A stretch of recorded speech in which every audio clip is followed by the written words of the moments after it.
Programa Rio Preto em Ação. Na comunicação, Tiago Navegante. Notícias, informações, esporte, denúncias, políticas. Rio Preto em Ação. Na comunicação, Tiago Navegante.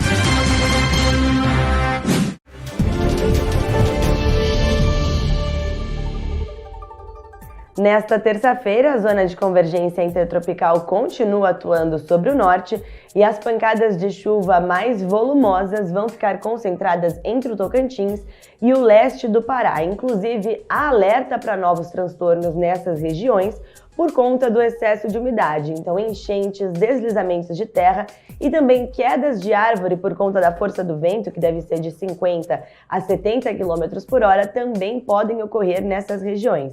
Já em relação a boa parte do Amazonas e Roraima, a chuva vai ser mais persistente ao longo do dia, mas com menor volume acumulado. Chuva que deve acontecer a qualquer momento do dia, intercalado com períodos de tempo fechado e nublado.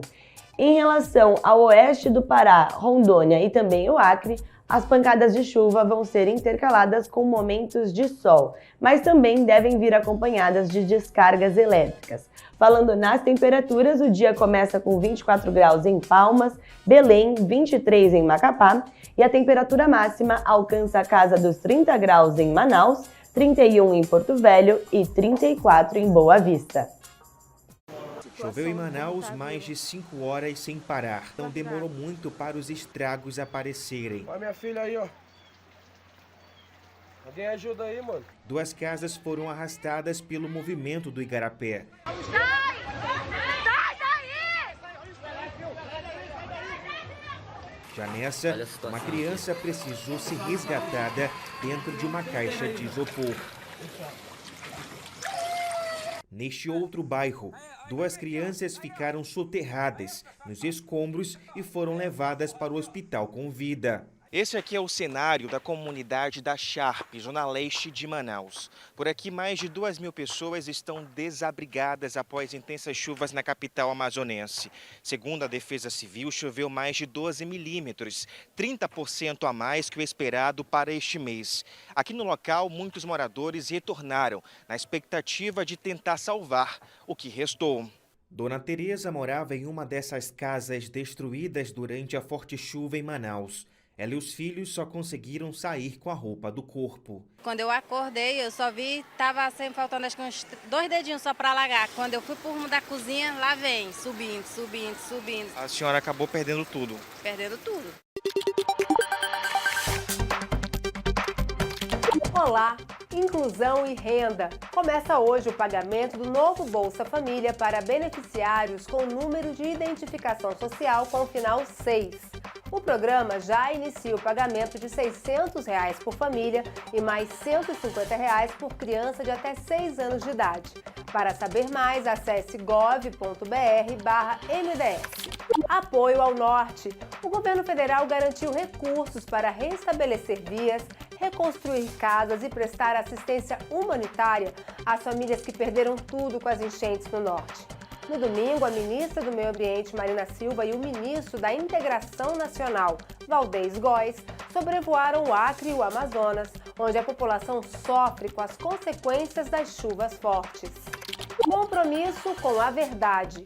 Conheça a campanha de mobilização que quer frear a desinformação e a disseminação do ódio, sobretudo nas redes sociais. Acesse gov.br/Brasil contra fake e saiba como participar. E o Ponto Gov de hoje fica por aqui. A semana está apenas começando e a gente retorna com notícias diárias. Acompanhe o nosso trabalho também nas redes sociais.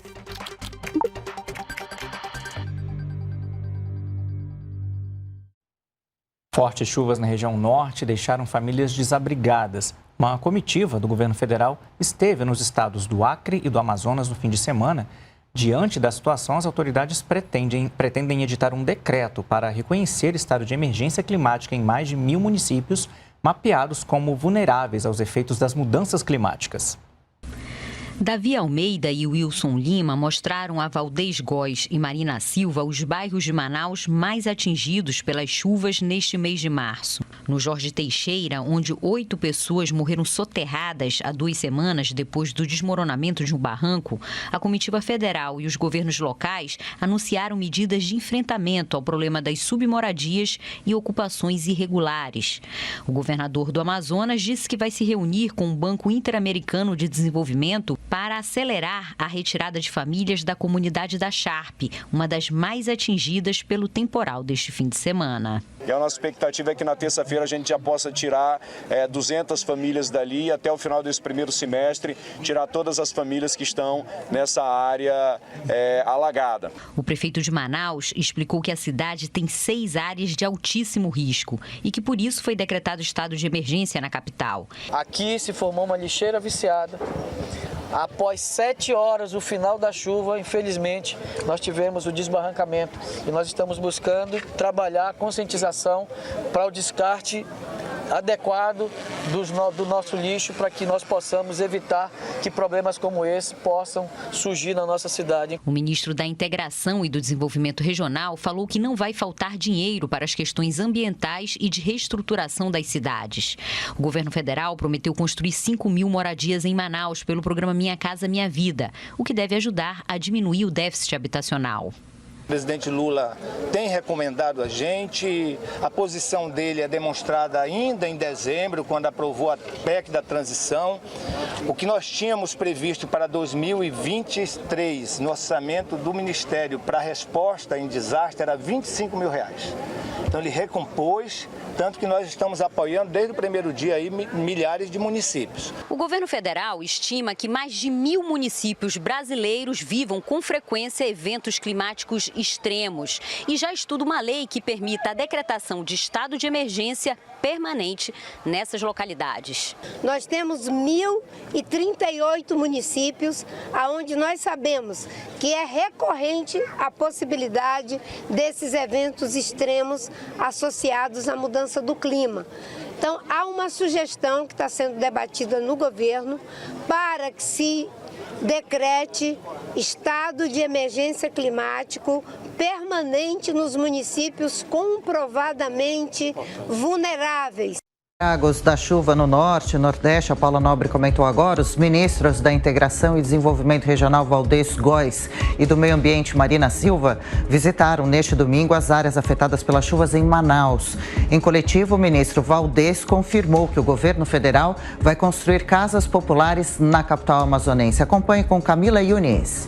Um dia após as fortes chuvas que voltaram a atingir a cidade de Manaus, os ministros Valdez Góes, da Integração e Desenvolvimento Regional, e Marina Silva, do Meio Ambiente, foram até a capital do Amazonas visitar as áreas afetadas.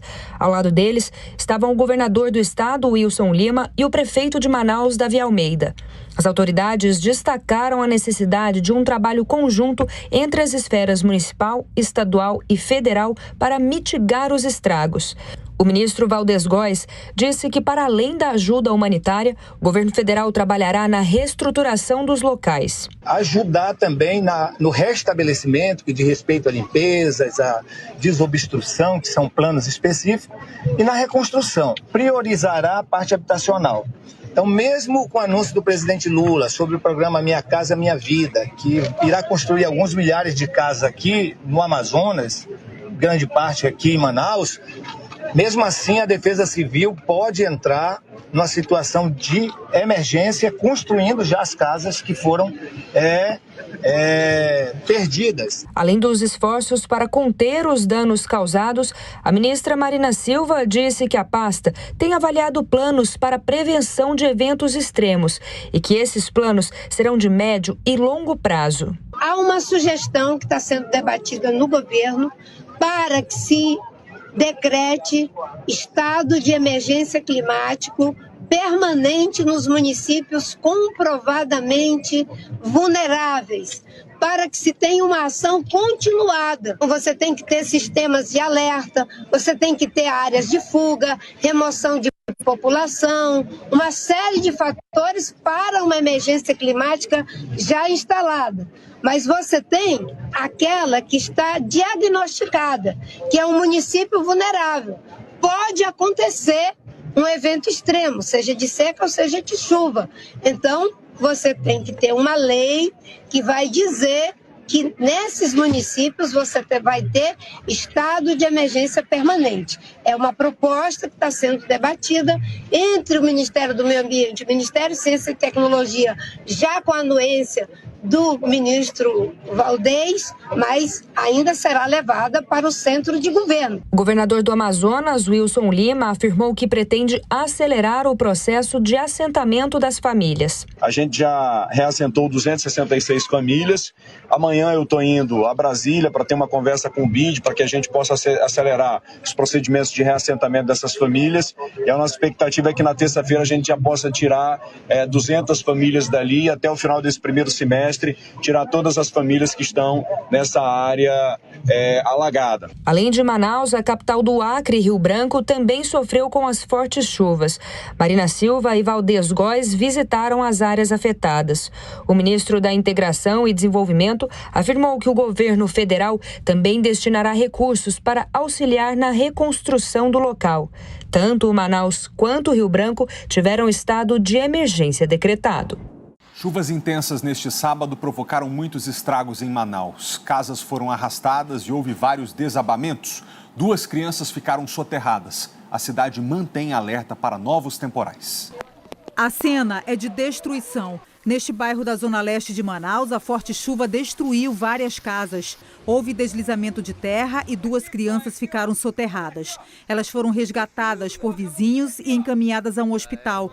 Segundo a Defesa Civil, a família anterior, que morava no local, foi retirada pela prefeitura, recebeu aluguel social e realocou a casa em situação de risco para esta outra família que sofreu com o desabamento.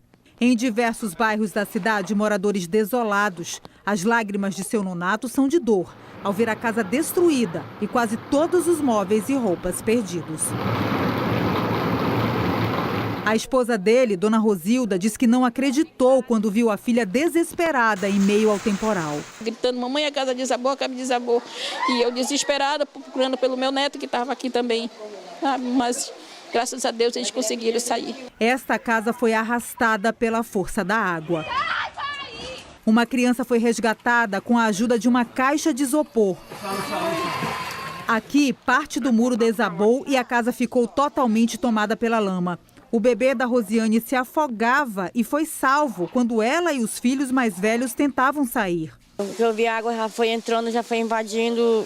Não tinha como. Meu filho tentou salvar o bebê para levar para a laje, né? Que a laje da avó dele ali em cima, salvar para a laje. Nós tentamos botar no banheiro, que o banheiro é mais alto, mas a água invadiu o banheiro também.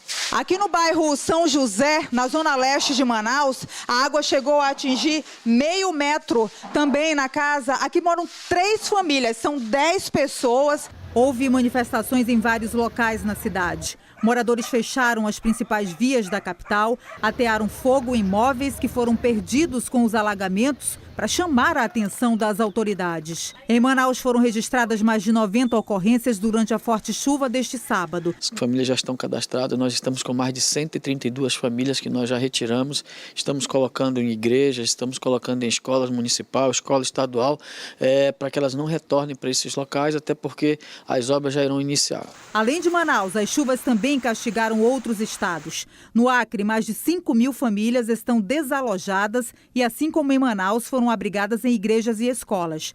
Estragos também na Bahia. Em Salvador, a chuva deixou ruas alagadas. O Ministério do Desenvolvimento Social assinou em Teresina, no Piauí, um acordo de cooperação técnica com uma rede varejista de supermercados.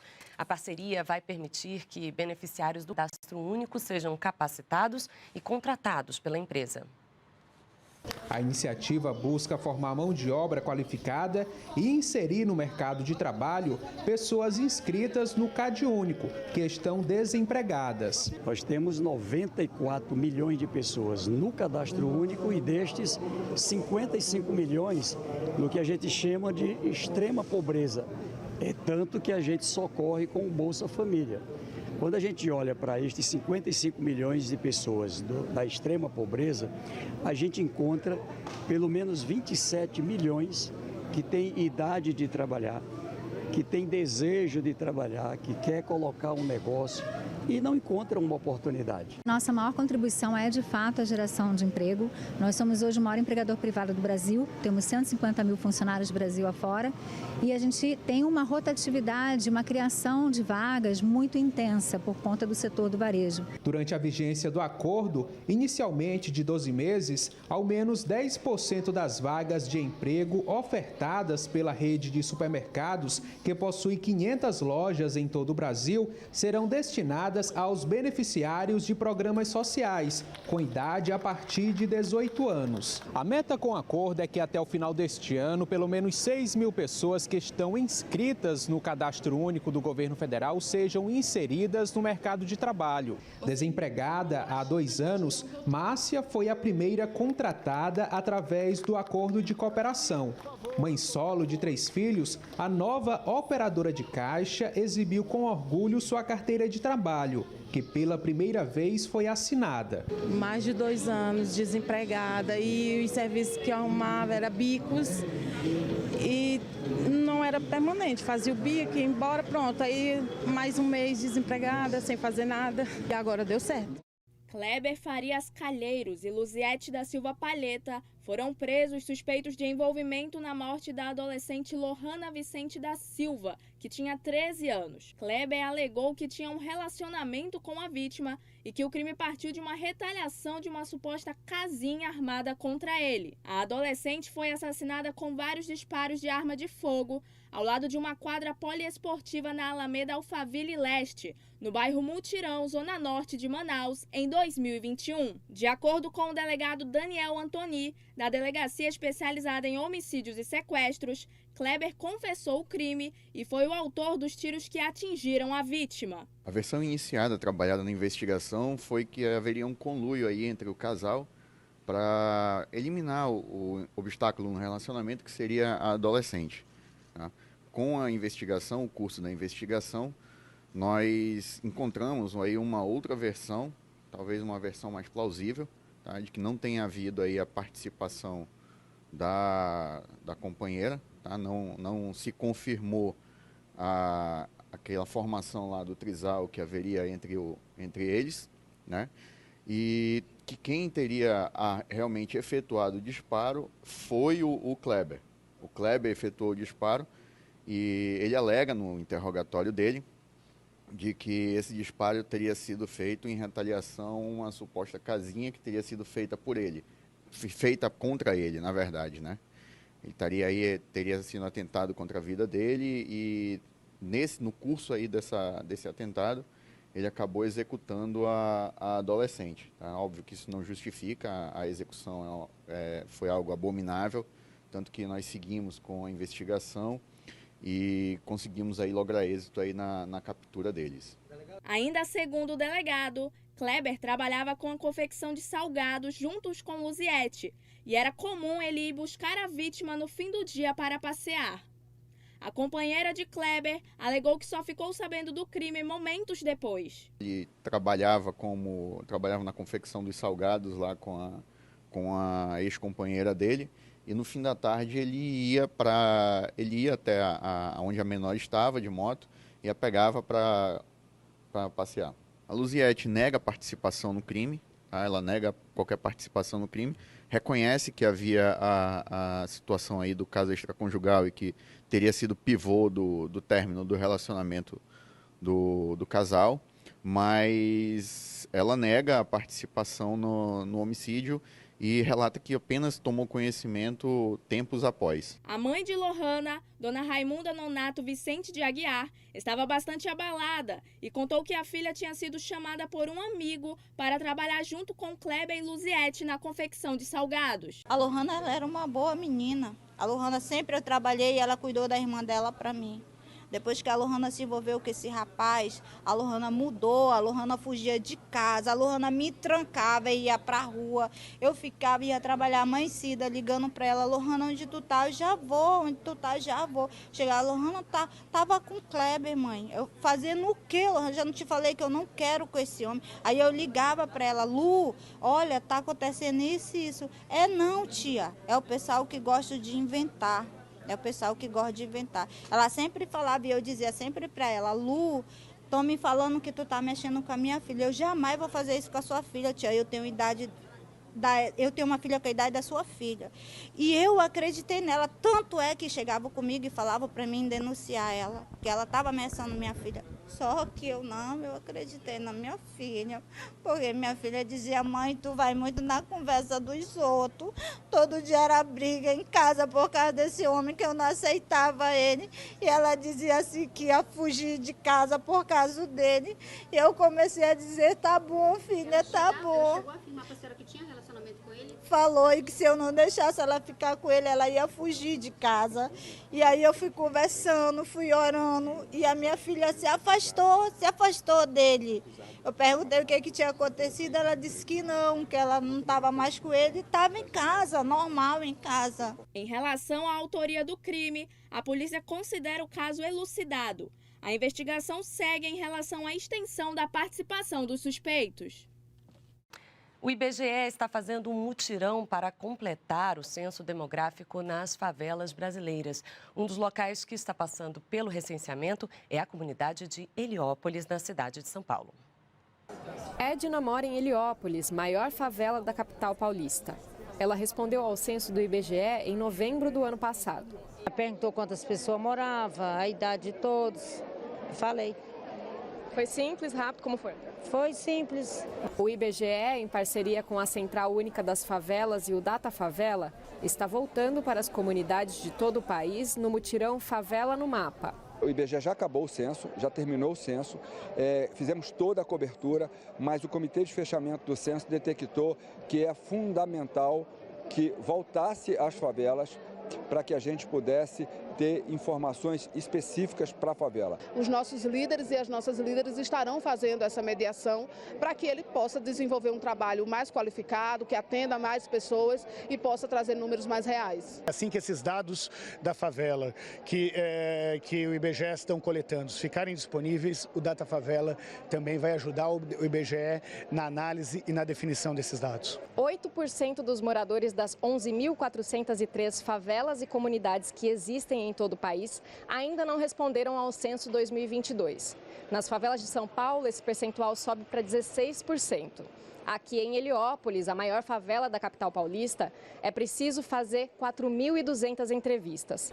A mesma ação acontece também nas comunidades do Rio de Janeiro, Bahia, Pará, Santa Catarina e Goiás. Leliane mora no Jardim Ângela, periferia de São Paulo. Está trabalhando no censo e agora no mutirão. Por favor, nos atende, é muito importante a sua participação.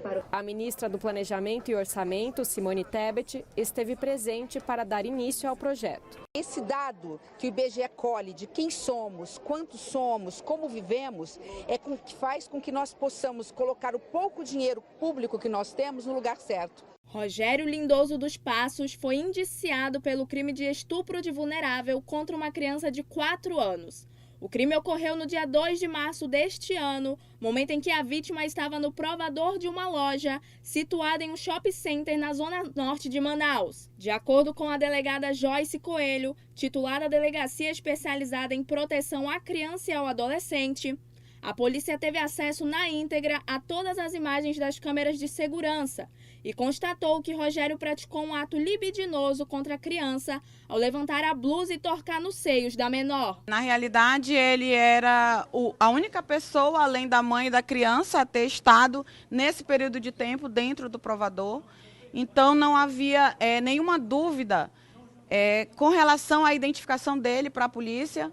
O que nós estávamos preocupados em saber era o que tinha acontecido no interior daquele provador. E ficou demonstrado, tanto na palavra da criança quanto no depoimento da mãe, que tudo que nos foi relatável é extremamente compatível com todos os fatos, em especial com as declarações prestadas também pelo segurança que foi acionado na hora, pela gerente da loja, pelo administrador do shopping. A íntegra do vídeo mostra a movimentação do suspeito, da criança e da mãe dentro da loja. A delegada Joyce também explicou como ocorreu essa movimentação. De acordo com as imagens da câmera de segurança, Rogério entrou no provador às 17 horas e 33 minutos. Já às 17 horas e 44 minutos, a mãe da menina surge com a criança. Ela conta que se distraiu brincando com os números. Quando levantou a cabeça, ela não sabia para que lado ir. E aí ela diz que esse homem a chamou com a mão e ela foi, né? Então, toda a dinâmica que a gente acabou de assistir, ela é completamente compatível com o relato da criança. Porque pelo fato de não ter câmeras ali naquela, por óbvio, pela mesma razão que não tem câmeras no interior dos banheiros, né? Ainda poderia pairar uma dúvida, mas ela podia estar brincando fora, né, no corredor ou em outro local. Mas a mãe afirma que chamou várias vezes pelo nome dela. A criança disse que ouviu, mas que o homem teria tapado a sua boca com as mãos. Ela faz gesto também nesse momento de que ela teve a boquinha fechada. A mãe da criança fez todo o processo que foi orientado pela DEPCA e a polícia constatou que Rogério praticou um ato libidinoso contra a menina. A criança passou pelo exame no mesmo dia, então a gente não sabe de onde surgiu essa informação que a mãe teria se negado. De todo modo, essa criança em nenhum momento ela citou conjunção carnal, ela cita atos libidinosos, então atos libidinosos não aparecem, então, como protocolo de praxe, a gente expede as requisições, o exame foi feito, o laudo ainda não está disponível no sistema, mas no mesmo dia que ela foi orientada, ela levou sim a criança para fazer o exame, porque o interesse dela justamente era descobrir tudo o que tinha acontecido com a criança. No mínimo, ele praticou uma importunação sexual, e uma importunação sexual numa criança que é vulnerável é considerado pela jurisprudência pátria como estupro de vulnerável. Rogério está preso temporariamente em uma unidade prisional de Manaus. Ele é o único responsável pelo crime e a polícia não investiga a loja, o shopping e nem a mãe da criança. É um pedido de prisão temporária de 30 dias inicial, então como eu ainda vou documentar essas provas,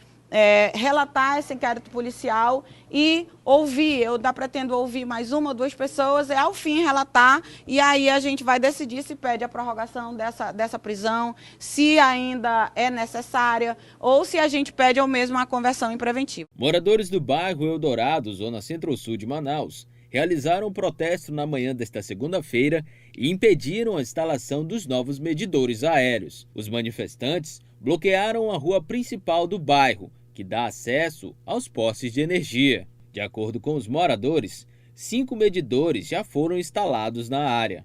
E após a instalação, eles relataram um aumento nas tarifas de energia, o que é rebatido pela empresa.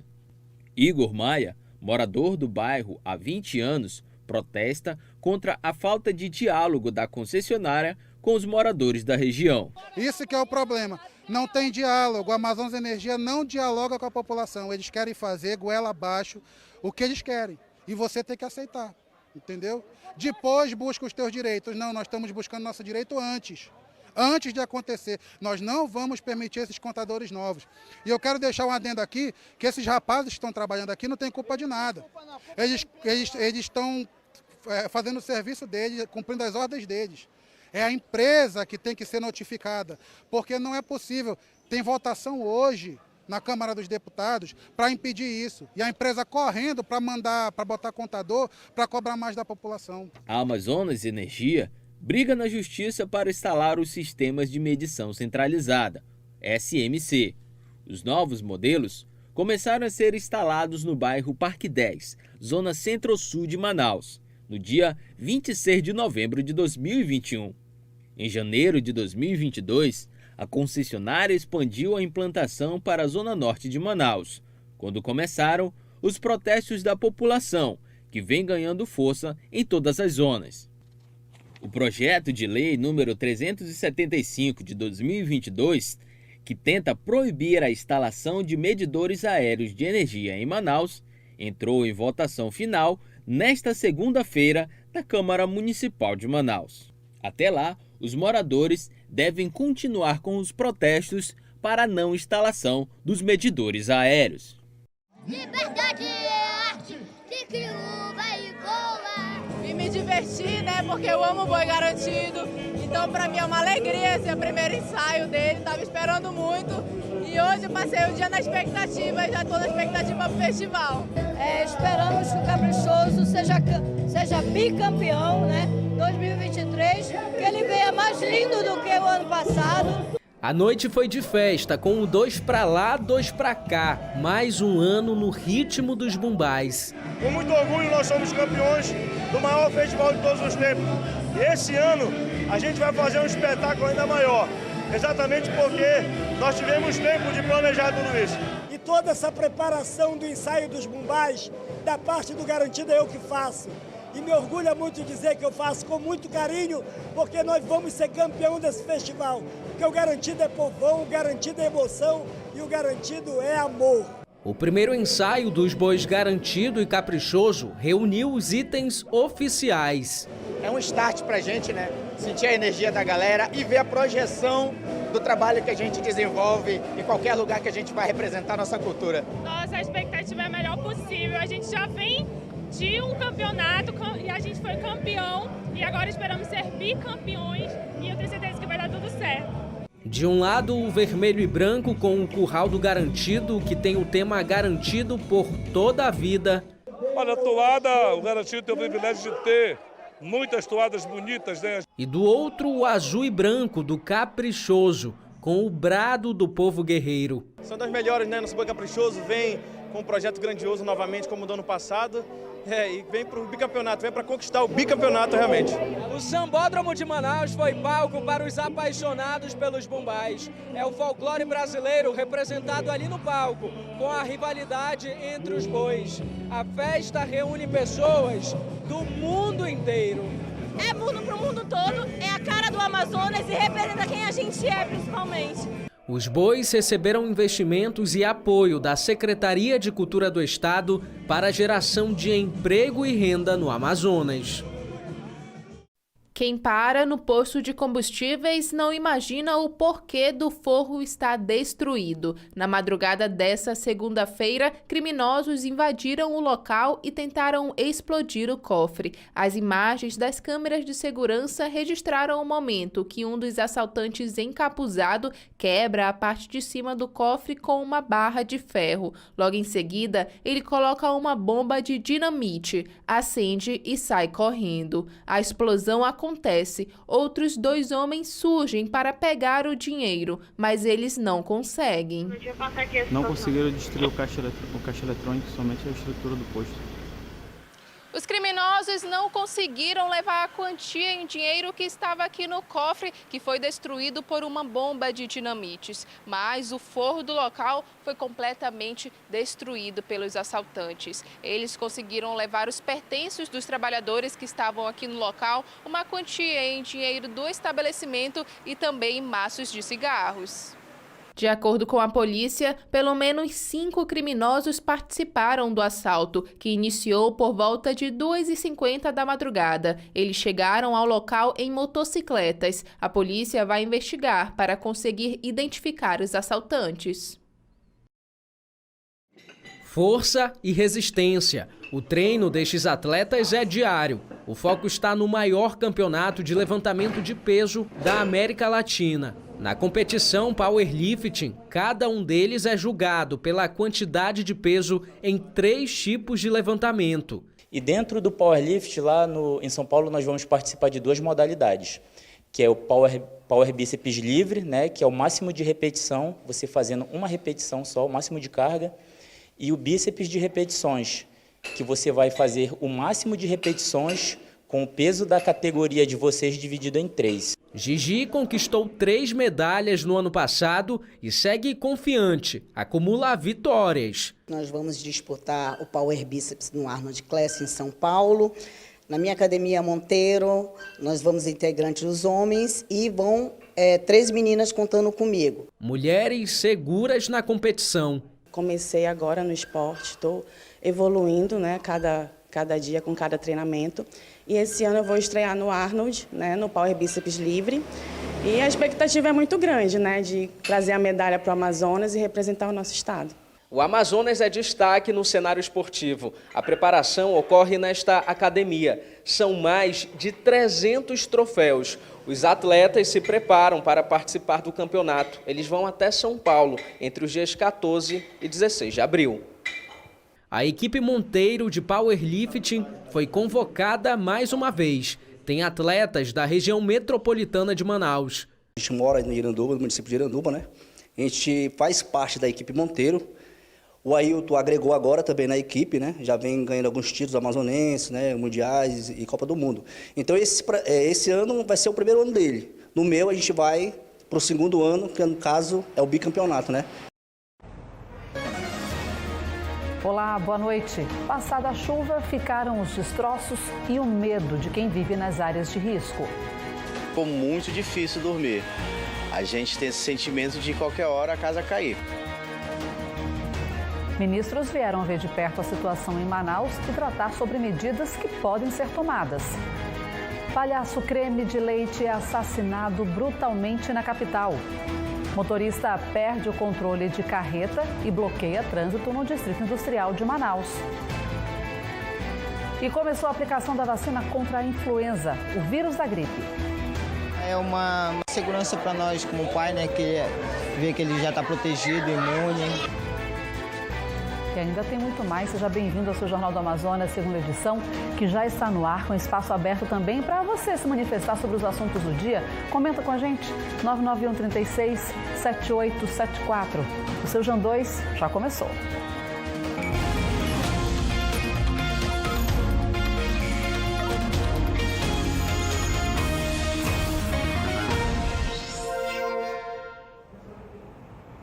Bem, a segunda-feira é o primeiro dia útil da semana e para quem perdeu tudo na chuvarada de sábado, hoje foi dia mesmo de tirar documentos novos, tentar resolver como vai ser daqui para frente. Porque por onde passou aquela enxurrada que você viu no sábado passado, só restou mesmo o cenário de destruição. Com a água mais baixa, a situação em muitos lugares de Manaus assusta. Nessa região, onde casas foram arrastadas pela enchente, há pequenas lojas na margem do Igarapé. A rua ficou comprometida e aqui a estrutura desse comércio já está afastada da calçada. É um risco constante. O cenário é de total destruição. Aqui por onde eu caminho agora ficava uma das casas que foram levadas pela enxurrada. Sobrou muito pouco até da estrutura de base da moradia. E agora quem mora nessa região aqui só consegue sentir muito medo da chuva. Ficou muito difícil dormir. A gente tem esse sentimento de qualquer hora a casa cair. A gente está aqui passando por dentro, né, da área onde ficam as casas. E como elas ficam umas próximas das outras, é realmente bem apertado. Mas aqui já tem uma casa um pouco maior, em alvenaria. E a gente está tentando ver como que ficou a situação depois que as casas foram caindo umas sobre as outras. Eu acho que não precisa nem ser meteorologista ou engenheiro, alguma coisa. É só ver e vai saber que quando vir outra chuva e alagar um pouquinho, essa estrutura que está aqui na frente, ela vai cair, que ela é toda de alvenaria, que ela é pesada e vai sair levando todo mundo de novo. Quem perdeu a casa onde morava foi acolhido em abrigos pela cidade. Roupas, colchões e outras doações começaram a chegar. O seu Josa perdeu os documentos e hoje conseguiu tirar uma nova carteira de identidade em um mutirão de assistência. Estava tudo dentro do guarda-roupa, eu correndo para tirar de casa, não deu tempo eu pegar os materiais que eram específicos, né? Mas graças a Deus o que importa é a vida. Na igreja onde acontece o mutirão, a Marinês está abrigada com outras 5 famílias. Mas ela queria mesmo era voltar para casa. A residência está assim. Ela morava em uma das áreas mais afetadas pelos temporais do fim de semana em Manaus, onde o Igarapé transbordou e a correnteza destruiu pelo menos 5 casas. Não tem essa, mas na beira do Igarapé era meu. Eu consegui com o meu esforço, era meu conforto. E não tem nada que tire isso. A gente está na nossa casa. Está comunidade da Sharpe, o estrago também foi muito grande e 2 dias após a forte chuva, muitas famílias ainda estão abrigadas na escola da área. Na comunidade da Sharpe, muito entulho, lixo e amontoados de madeira, móveis e objetos pessoais. Essa casa foi uma das mais afetadas aqui na comunidade da Sharpe. Isso porque, além de ser inundada durante o transbordamento do Igarapé, ela também foi atingida por um deslizamento de terra. E o impacto foi tão forte que a estrutura que ficava na altura dessa ponte cedeu completamente. Era aqui que morava a família do Geilson. Hoje ele retornou ao local para contabilizar os prejuízos da chuva do fim de semana. Daqui eu não quero mais nada, só quero tirar essa mesa daí porque o que tem aí já não me serve mais. Tá tudo quebrado, tudo sujo, eu perdi. Mais de 50 famílias da comunidade foram abrigadas em uma escola no Armando Mendes. E quem vive em áreas de risco aqui na capital busca providências agora, antes que mais tragédias aconteçam. Com as fortes chuvas que atingem a capital, a erosão desse barranco na comunidade Rio Piorini fica cada dia maior. A gente sempre solicitava, pedia dos órgãos públicos para olhar para a gente aqui com carinho, né? Olhar pela gente aqui. E eles não puderam fazer nada, eles não fizeram nada. O morador dessa casa aqui já desocupou o imóvel com medo dele desabar. Mas os vizinhos estão preocupados porque a situação pode resultar numa nova tragédia. Se essa casa for embora, vai levar a outra e a gente fica com medo de atingir a vila, porque nessa vila aqui mora várias pessoas aqui. E as pessoas aqui pagam um aluguel pequeno e não tem para onde ir. De acordo com os moradores, essas outras casas aqui da Rua Granja também estão comprometidas. Tive que sair às pressas daí, não teve condições de ficar mais na casa, entendeu? Por conta do comprometimento do barranco da casa aí. Núbia mostra os relatórios de uma vistoria feita no local pelo Instituto Municipal de Planejamento Urbano em agosto do ano passado. Mas até hoje, os moradores aguardam alguma solução da prefeitura. Quando a prefeitura veio fazer o serviço, colocar esgoto para tentar fazer um saneamento no bairro, a gente solicitou para cá, só que não veio. Até agora a gente não teve um retorno, né, de algo, entendeu? Uma resposta. Então, nós procuramos a Prefeitura para saber o que é que vai ser feito pela comunidade Rio Piorini. A Secretaria Municipal de Segurança Pública e Defesa Social informou que não existe nenhuma ocorrência registrada nos últimos 3 anos pela Central 199 nesse endereço. E recomendou que os moradores acionem a equipe da Defesa Civil por meio da central telefônica. Mas nós retornamos falando sobre esses documentos que foram apresentados aí na reportagem pela moradora de uma visita feita pelo Instituto Municipal de Planejamento Urbano em agosto do ano passado. Bem, nós ainda estamos aguardando resposta sobre esse assunto e assim que chegar a gente compartilha com você. E olha, quero até te avisar que ainda nessa edição de hoje nós vamos voltar a falar sobre essas tragédias provocadas no fim de semana por causa da chuva e vamos trazer informações também sobre a visita de ministros para tentar trazer soluções para os problemas nas áreas de risco aqui na capital. Já sobre um outro caso, a polícia conseguiu identificar e prender o suspeito. Admilson Nunes Galdino, de 43 anos, foi preso após ser identificado como responsável pela morte de Paulo Roberto de Oliveira, que tinha 60 anos. Esse crime aconteceu no dia 20 desse mês, no bairro Colônia Terra Nova. Veja só o que disse o delegado Ricardo Cunha. O autor desse crime tentou ali forjar, simular esse enforcamento do Paulo Roberto, mas as investigações aí apontaram para um homicídio. No decorrer das investigações descobrimos que trabalhou para o Paulo Roberto há alguns anos atrás, juntamente com a sua esposa. Ambos trabalhavam aí para o Paulo Roberto, né? E ele foi demitido, mas a sua esposa continuou ali prestando serviços domésticos para o Paulo Roberto e, segundo ele, passou a ter um relacionamento clandestino, né? Extraconjugal. Isso foi motivo de várias brigas. Ele responde, além desse homicídio, por uma outra tentativa de homicídio que ocorreu em 2021 contra o Paulo Roberto. Na ocasião do crime, ele foi preso em flagrante e fez mais de 70 perfurações ali no Paulo Roberto, com espeto de churrasco e faca.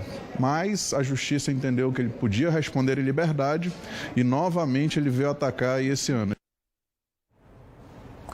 Bem, na volta do intervalo, a gente vai mostrar para você detalhes da visita de ministros após os estragos deixados pela chuva no fim de semana. Você vai ver o que é que deve ser feito. E nós temos imagens ao vivo para compartilhar com você do trânsito aqui da nossa capital. Olha só como é que está o movimento neste momento na Avenida Djalma Batista, está na região dos shoppings ali, movimento intenso nos dois sentidos, tanto quem vem para o centro da cidade quanto quem vai para a zona norte de Manaus. Agora são 6h19. De volta ao vivo para te falar de uma carreta que está atravessada na Avenida Buritis, lá no Distrito Industrial. A gente tem imagens aí feitas um pouco mais cedo. O motorista, pelas informações preliminares, teria perdido o controle. A gente ainda não tem muitos detalhes sobre esse acidente. Estamos aguardando as apurações dos órgãos competentes aí, nesse caso, o IMUB também, para esclarecer o que aconteceu. Mas o fato é que essa carreta está aí atravessada na avenida, impactando bastante o trânsito no Distrito Industrial. A gente, inclusive, tem aqui imagem do Waze que nos ajuda a mapear onde está mais vermelhinho, tem um fluxo mais intenso. E olha só como é que está a situação na Avenida Buriti, justamente por causa desse acidente que nós mostramos agora. Nós estamos mostrando para você se prevenir, evitar essa área, se puder, nesse movimento de volta para casa por causa do acidente. Acaba impactando outras vias também ali por perto. Fica o alerta sobre trânsito. Gente, nessa madrugada, criminosos explodiram o cofre de um posto de combustíveis no bairro Manoa.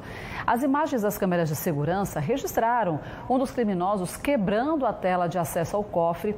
E aí, logo na sequência, ele acende a dinamite e corre, viu aí, né? Pois é, segundos depois a explosão já acontece e a câmera de segurança do posto cai, você está vendo a imagem? Mas consegue registrar o momento em que o homem volta ao local, já acompanhado de outras pessoas. Só que eles não conseguiram retirar o dinheiro que estava no cofre e aí acabaram fugindo.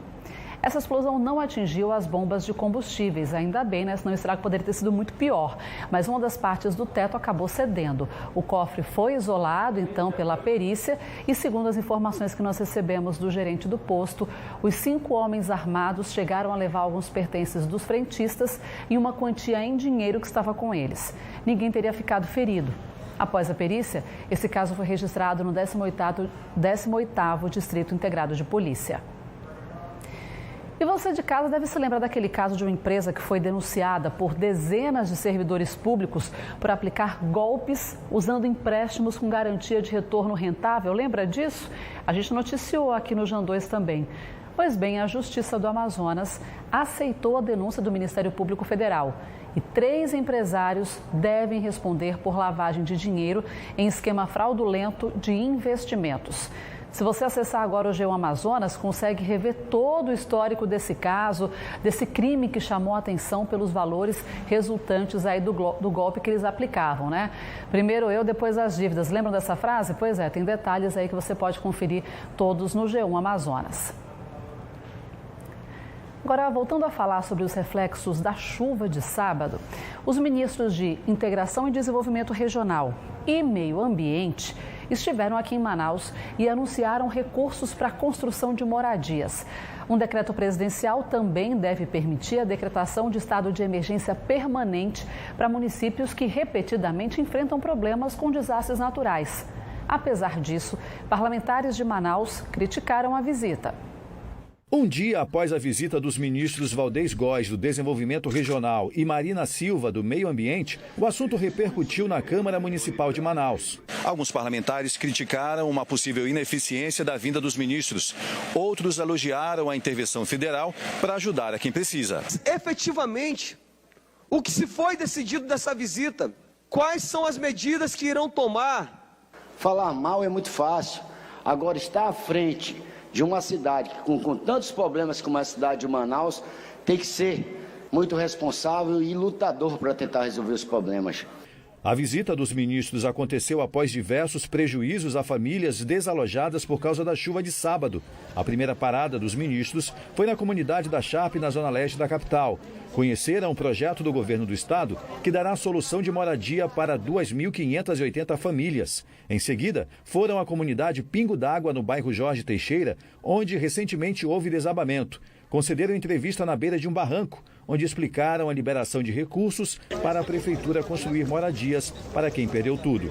Até agora, R$ 979 mil foram liberados para ações emergenciais. O prefeito vai indicar a área, vai apresentar o plano e nós vamos repassar os recursos pela Defesa Civil diretamente à Prefeitura para construir essas casas, e nós não sabemos quantas ainda vão dar para todas as famílias. A ministra Marina Silva adiantou a criação de um decreto de estado de emergência permanente em pelo menos 1.038 municípios brasileiros, entre eles Manaus, onde há recorrente problemas provocados por desastres naturais. Há uma sugestão que está sendo debatida no governo para que se decrete estado de emergência climático permanente nos municípios comprovadamente vulneráveis, para que se tenha uma ação continuada.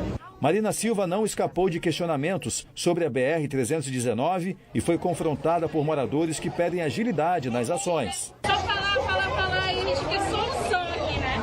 A questão da BR-319 está sendo avaliada. Tem uma licença que foi dada e ela está sendo revisitada.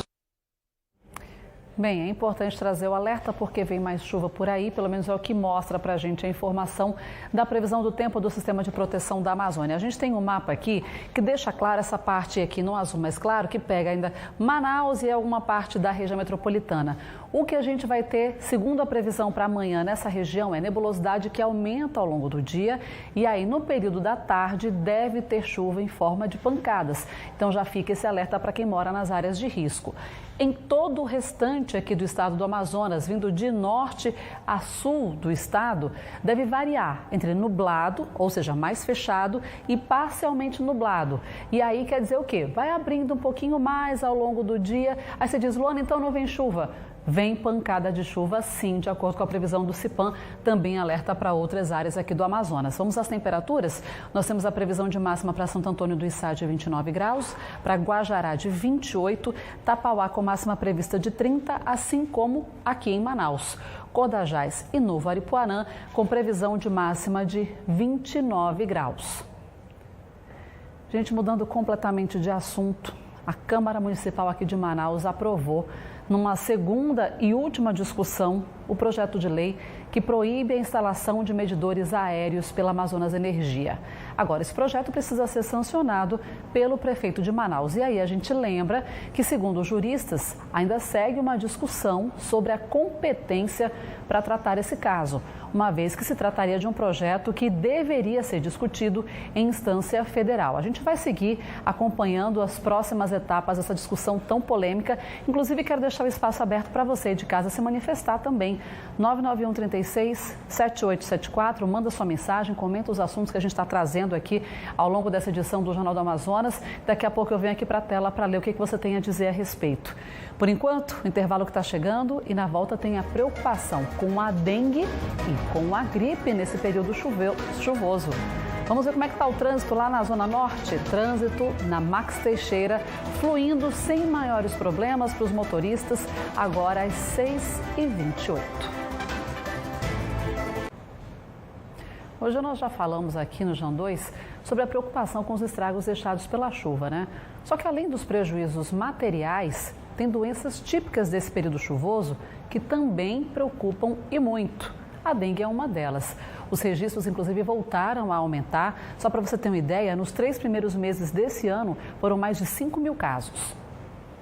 O período é de chuvas, com elas o acúmulo de água parada. Ambientes que são favoráveis para o mosquito da dengue e crescimento de casos da doença. Na casa da Dona Helena, que gosta de cultivar plantas, a atenção com os vasos é diária. Quando tá assim com água, eu pego o tiro, né? Hoje eu peguei e fiz essa mudança aqui, que estava no vasinho, eu botei aqui. A Dona Helena sabe dos cuidados porque já teve a doença e sofreu com os sintomas. Eu queria fazer as coisas e não conseguia. Aí me deitava, aí daqui a pouco lá vem a febre. Aí me deitava de novo, aí tomava o remédio. A minha família toda teve essa dengue. Monitorar os vasos de plantas, garrafas, baldes e caixas de água se tornou mais do que necessário no momento em que os casos de dengue no Amazonas vêm aumentando. 4 mortes pela doença já foram registradas. Só nos 3 primeiros meses de 2023 já foram contabilizados 5.200 casos de dengue, número que se aproxima do que foi registrado em todo o ano passado. Um sinal de alerta. No interior, os municípios com as maiores taxas de incidência da doença são Tonantins, Ipixuna, Jutaí, Humaitá e Tabatinga. Para a Fundação de Vigilância em Saúde, são zonas de atenção. Principalmente aqueles municípios do Alto Solimões e do sul do Amazonas, onde o período de chuva começou antes. E a gente tem atuado também nesses municípios, procurando orientar a população e principalmente orientar os profissionais ali dos municípios. Os dados da FVS também apontam que os maiores afetados são pessoas entre 20 e 39 anos. A melhor forma de evitar a dengue é combater o acúmulo de água em locais favoráveis para a criação do mosquito transmissor da doença. Na capital, alguns bairros são pontos com altos registros que servem de base para ações de contingência. Podemos citar aqui a Compensa, podemos citar o Novo Aleixo na Zona Norte, né? Nós podemos citar o Petrópolis na Zona Sul e o Coroado na Zona Leste. Então são esses bairros que tradicionalmente eles contribuem muito com a proliferação do mosquito e também a disseminação do vírus até para o restante da cidade. A preocupação que deve se estender pelos próximos meses. A gente sabe que com o fluxo das chuvas, justamente a região metropolitana, Manaus e a região metropolitana, é que pode acontecer esse aumento de número de casos de dengue. Então é manter o cuidado para evitar qualquer água empoçada dentro de casa, no quintal, no jardim, na entrada de casa. E, gente, começou a vacinação também contra a gripe aqui no Amazonas. A meta é imunizar pelo menos 560 mil pessoas dos grupos prioritários, que você vai conhecer quais são na reportagem. O filho do Marcelo foi o primeiro a receber a vacina contra a gripe na clínica da família Senador Severiano Nunes, no Jorge Teixeira. Na minha visão, eu vejo que isso aí previne ele dessa gripe, entendeu? Dessa influência que está tendo. E já é uma segurança para nós como pai, né? Que vê que ele já está protegido, imune. A mãe da Alice ficou sabendo da campanha por meio da escola. A orientação da escola, eu tô achando até muito interessante essa parceria da escola. A gente sempre é comunicado lá quando tem alguma campanha, quando tem alguma coisa. Eles pediram, inclusive, o nosso cartão de vacina para ver se estava tudo atualizado, entendeu? A vacinação contra a influenza está disponível para 7 grupos prioritários determinados pelo Ministério da Saúde. O público-alvo são crianças de 6 meses a 5 anos de idade, gestantes, puérperas, indígenas aldeados e residentes da área urbana, trabalhadores da saúde, idosos com 60 anos ou mais e professores de escolas públicas e privadas. A meta do município é alcançar 90% desse público, que somam mais de 560 mil pessoas. No entanto, outros 10 grupos também estão liberados para receberem o imunizante, seja por causa da condição de saúde ou pelo tipo de trabalho que exercem. Essa vacina, além de proteger, imunizar contra 3 subtipos do H1N1, do vírus da influenza, essa vacina é oferecida gratuitamente. A Alice, que chorou ao receber a vacina, abre o sorriso ao saber que está protegida. A campanha segue até o dia 31 de maio. Os usuários devem procurar uma das 171 salas disponíveis e levar o documento de identidade com foto, CPF ou cartão nacional do SUS, além de um documento que comprove que você faz parte de um dos grupos prioritários. Quando a gente terminar o prazo do Ministério da Saúde e cumprir os grupos prioritários, a gente começa a abrir para o público geral. E membros da Academia de Ciências e Letras Jurídicas do Amazonas celebraram hoje os 91 anos do político amazonense Bernardo Cabral. O ex-vice-governador do Amazonas, Samuel Hanan, fez uma palestra em que destacou a contribuição de Bernardo Cabral, que trilhou uma carreira política de bastante simbolismo, quando atuou como ministro da Justiça e foi relator da Constituinte de 88. Bernardo Cabral também foi deputado federal e senador. Vamos agora aqui para a nossa tela para ver o que é que você de casa comenta sobre os assuntos do dia. A gente tem mensagens chegando, como a gente acompanha aqui no nosso telão. Vamos lá, não estou conseguindo clicar, me ajuda aí dentro. Agora veio. A Maria Angélica diz assim: boa noite, Luana. Você já pensou se toda pessoa que fosse negar comprar algo tivesse triste fim do palhaço? muito triste que a justiça seja feita. O desabafo da Maria Angélica sobre o caso do palhaço que nós mostramos hoje. O Célio Socorro diz: a que ponto chegamos da violência? Uma pessoa matar a outra banalmente, de maneira irracional. Também falando sobre o mesmo crime. Obrigada, Célio. O Jânio Moraes diz: Luana, uma cidade que quer ser referência no turismo tem que primeiramente cuidar dos seus cidadãos. A insegurança em Manaus está entre as mais perigosas do mundo. Muita gente comentando, né, sobre essa situação mesmo de falta de segurança aqui na capital. Obrigada, Jânio. O Álvaro já fala de um outro assunto. As chuvas derrubaram as casas. Já fiz minha parte, dei coisas que eram minhas, que eu não usava mais, limpei muito bem e doei. É isso aí, Álvaro. Cada um ajudando como pode nessa situação de tamanha tristeza que a gente viu, né? Já tiraram com pressa aqui, quer dizer que o nosso tempo acabou. Obrigada a você de casa pela participação. Amanhã a gente volta com muito mais informação do nosso estado para você. Boa noite, te espero.